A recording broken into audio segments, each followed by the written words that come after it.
Assalamualaikum warahmatullahi wabarakatuh. Saya Mr. Ruki Saham. Selamat datang kembali ke channel saya Ruki Saham Gakuen. Okey. So hari ni hari Sabtu, 14 November 2020. Okey, saya harap semua follower saya yang dah mengikuti saya selama ni ada yang dah ada kemajuan sikit, okey. Mungkin ada yang dah buka CDS ke, okey, ataupun ada yang dah mula study a bit of fundamental, okey. Semoga apa yang saya share selama bertahun-tahun di Facebook ni dan juga di YouTube, okey, dapat memberi sedikit gambaran atau dapat memberi sedikit guidance kepada newbies-newbies dan rookie-rookies dalam pelaburan saham. Alright. So hari ni saya nak sentuh satu topik yang sangat simple, but it's a silly mistake yang selalu seorang rookie atau newbies akan buat. Okay, saya pun tak salahkan diorang sebab kadang-kadang benda tu pun berpunca daripada misleading marketing, saya panggil. Okay, misleading marketing. Alright. So kadang-kadang kita dengar daripada, saya tak sure lah mana-mana sumber lah, katakanlah Facebook ke, daripada YouTube ke, atau any social media lah. Okay, kita akan dengar seperti membeli saham itu satu benda yang possible untuk semua orang. Okay, statement tu betul. Okay, dan dia akan kata lagi minimum unit telah dikurangkan. Okay, berbanding dengan zaman dahulu, zaman mak saya, di mana satu lot adalah bersamaan 1,000. Okay, berbanding dengan zaman sekarang telah ditukarkan, satu lot adalah bersamaan 100 unit. Okay, saya sendiri pun confused sebab saya masih ada klien lama yang menggunakan satu lot 1,000. Saya ada klien baru yang menggunakan satu lot 100. Untuk menghilangkan kekeliruan, saya sentiasa berkomunikasi dengan klien saya dalam bentuk unit. 100 unit ke 1,000 unit. Okay, saya kadang-kadang bila you ada dua generasi, dia become confusing sikit. Okay, tapi berbalik kepada isu 100 unit tadi.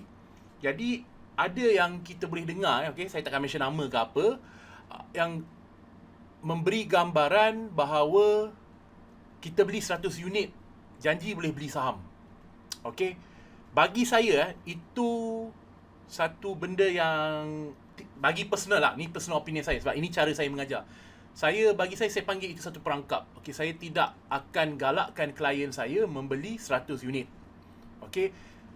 Saya rasa saya pernah cerita banyak dalam bab modal. Saya cakap that kita ni, modal ni adalah satu benda yang berterusan.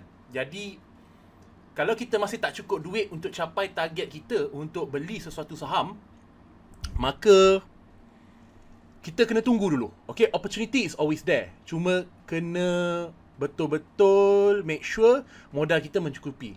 Sebab apa saya tidak ataupun saya melarang klien saya ataupun kenalan saya ataupun followers saya yang rapat dengan saya melarang mereka membeli 100 unit. Okey, sebabnya adalah sangat mudah. Okey, which yang saya akan explain dalam video ini. Okey, kalau you guys tengok saya punya screen sekarang, okey.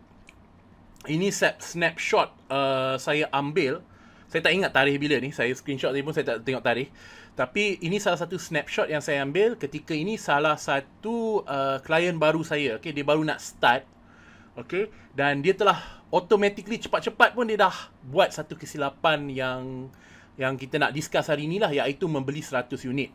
Okay, kalau you tengok screen saya pukul 9.37 tu, dia membeli EcoWorld sebanyak 100 unit pada 41.5. Okay, nasib baik saya ketika itu memang saya kebetulan tengah tengok screen, saya tak ada kerja-kerja property ke apa. Jadi saya terus call dia. Cakap, you dah termasuk perangkap 100 units. Okay, ini common di kalangan orang-orang baru ataupun common di kalangan rookies. Okay, mereka melakukan silapan ini, especially yang membeli pelbagai jenis saham tapi 100 unit. Okay, cousin saya pun pernah buat benda yang sama, which saya pernah tegur dia that is why dia tanya saya kenapa dia invest dalam banyak-banyak tapi tak boleh nak buat profit. Okay, jadi saya akan explain you benda yang sama saya explain dekat dia.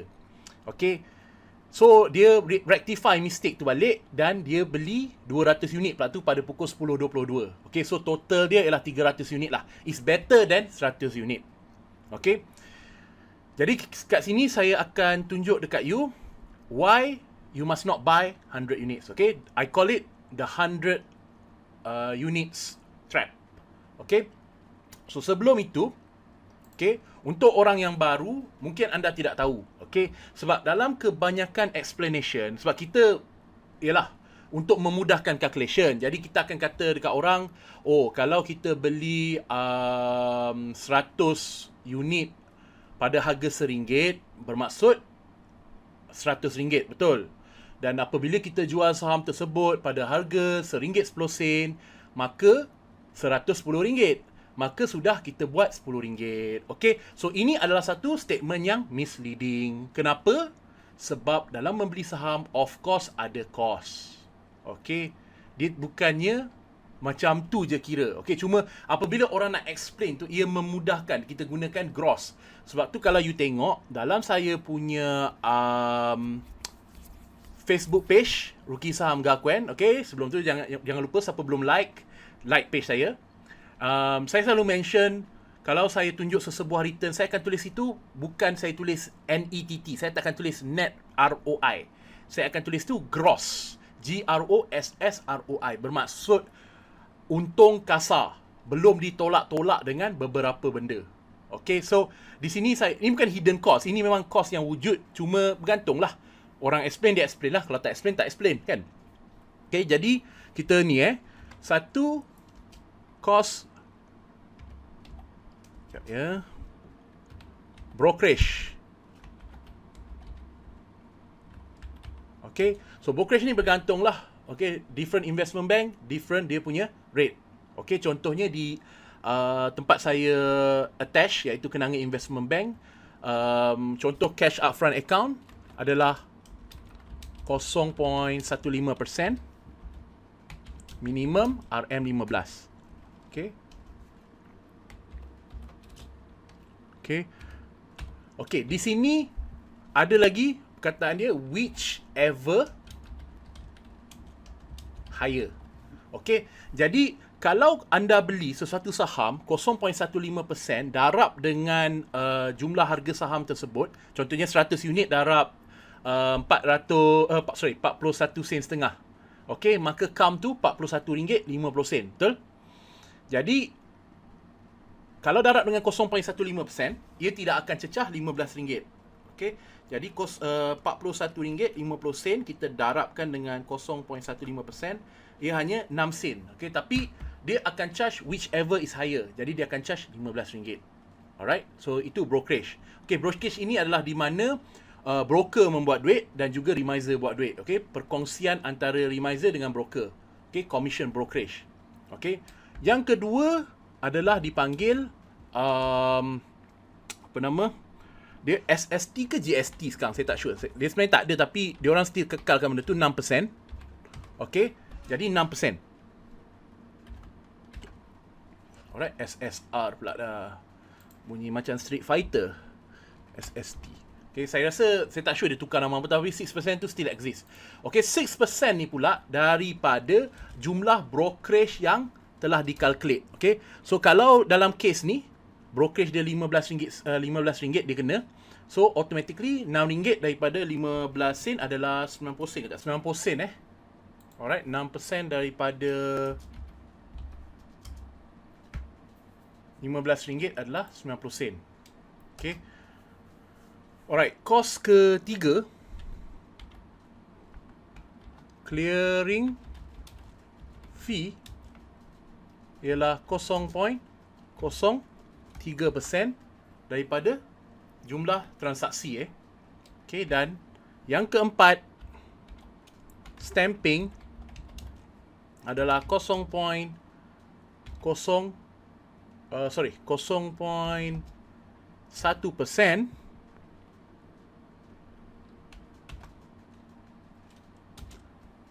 daripada jumlah transaction.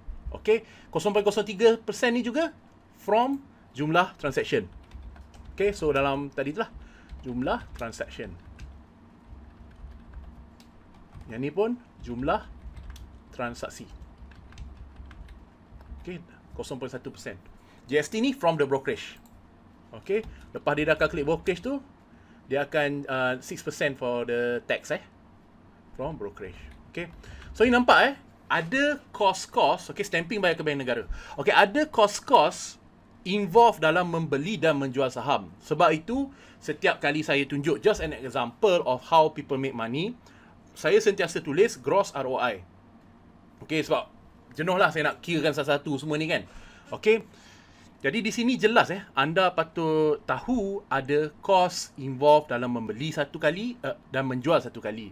Jadi kalau anda beli 3 kali, 100, bukan hari yang sama Sebab kalau beli yang hari yang sama different. Macam case yang klien saya ni, lepas saya advise dia beli pula 200 dan 100 ni akan di lump sum together.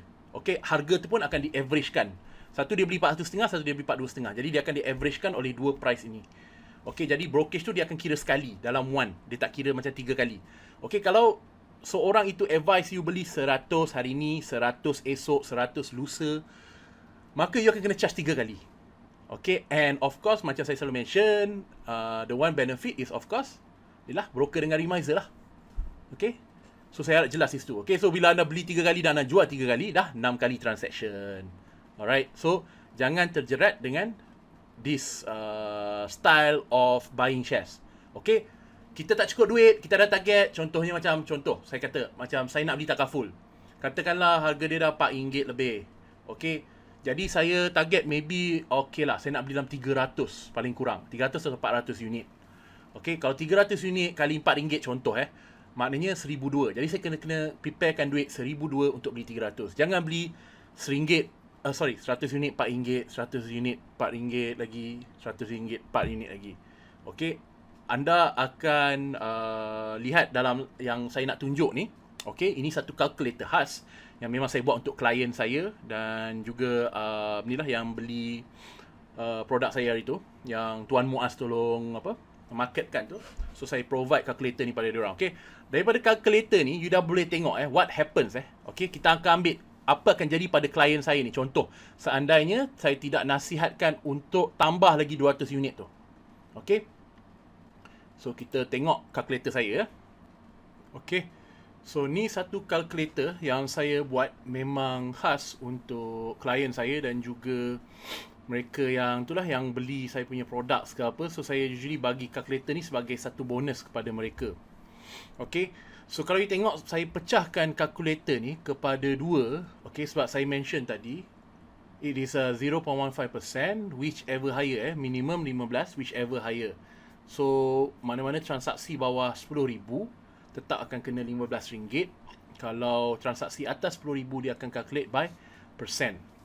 Okay, jadi contoh yang saya nak tunjuk dekat sini okay, contohnya kita buat sampel yang klien saya tadi tu apa akibat dia kalau dia beli 100 tadi. Okay, 100, 200, 300. Okay, dengan kalau dia beli katakanlah harga saham tadi berapa? 40.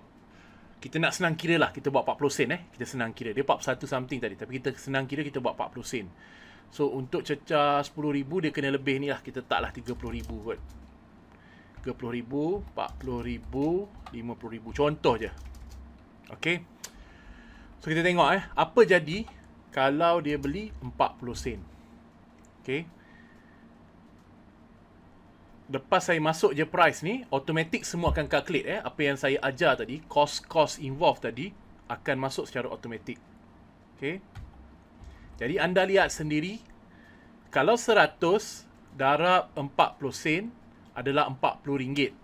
Okay, tetapi dia sebenarnya jadi 56.91. Okay, extra RM16.91. Okay, dan katakanlah kita letak sell lah.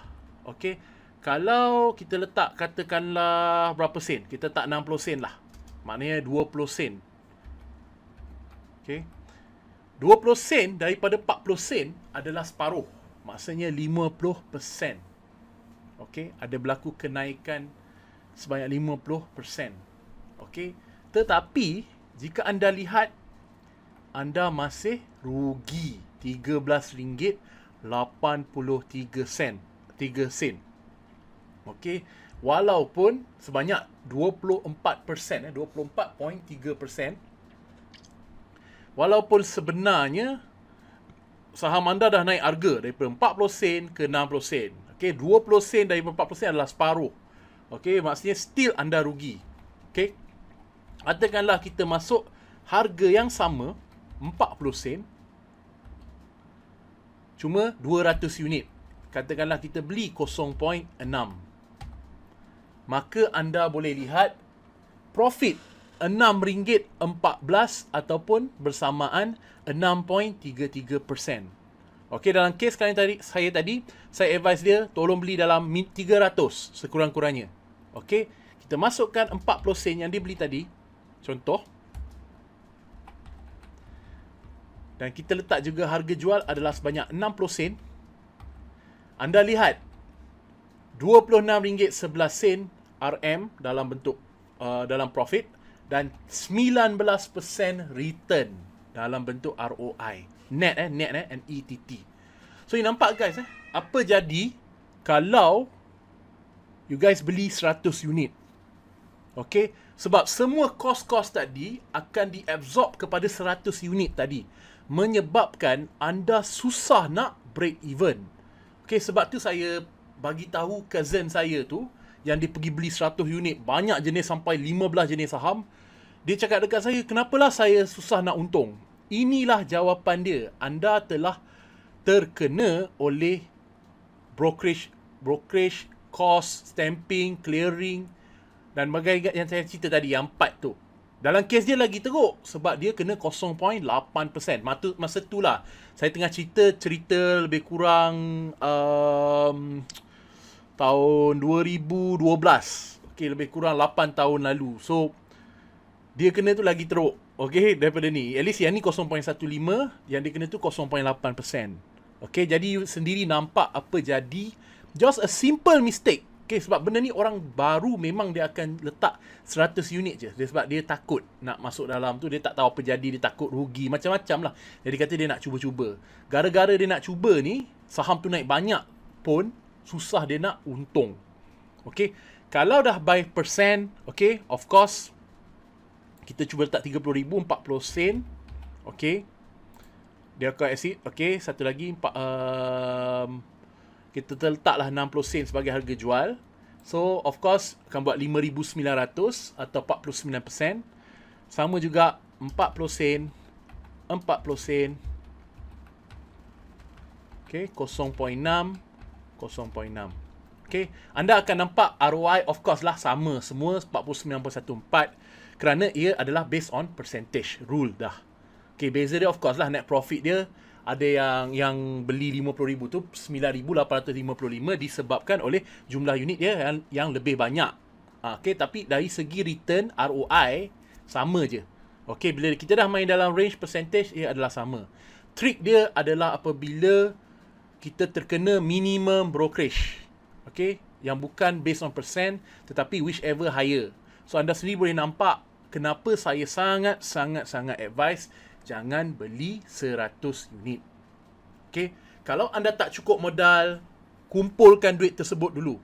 Jangan risau sangat pasal timing. Timing adalah something yang saya selalu pesan dekat orang sebagai long term investor, goal kita adalah grow dengan company. Jadi goal kita adalah long term. Kita tak dapat harga hari ni, kita boleh beli harga lain dan kita boleh buat dollar cost averaging throughout our period of investment. Kita tak perlu risau pasal timing ni. Okay, nobody can time the market. Dan market ni sentiasa ada correction, dia ada sentiasa ada peluang. Jadi you tak payah risau. Ia adalah lebih baik daripada you terjerat dengan perangkap 100 unit ni. Okay, so saya harap you guys nampak betapa pentingnya you tahu benda yang simple ni, tapi untuk seorang rookie atau beginner, benda ni memang satu perangkap kepada mereka. Okay, dan benda ni memang antara benda yang saya sentiasa nasihat pada klien saya, jangan beli 100 unit. Okay, saya harap you guys belajar something baru hari ni. Okay, sebelum saya berundur, yang belum like saya punya page, kliklah like button tu, sila support saya mohon ni lah, supaya you boleh sebarkan lagi ilmu-ilmu yang saya ajarkan percuma ini kepada kawan-kawan you yang dalam pelaburan saham, okay, yang baru nak start ke apa. Also saya punya YouTube channel, Rookie Saham Gakuen ataupun RSG Space PLT.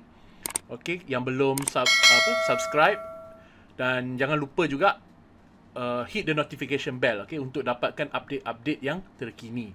Okay, mungkin saya ni jarang dapat upload sebab saya terlalu busy. Tapi apabila saya ada masa lapang, saya akan cuba untuk dedicate dan buat video macam hari ni dan juga upload dekat YouTube so that ia dapat membantu ramai lagi followers Ruki Saham Gakuen. Okay, saya berundur diri dulu. Saya Mr. Ruki Saham. Selamat Hari Deepavali buat mereka yang menyambut, dan selamat hari Minggu dan selamat berehat untuk followers semua. Okay, saya Mr. Ruki Saham. Saya undur diri dulu. Assalamualaikum warahmatullahi wabarakatuh. Mr. Ruki Saham, Raja and out.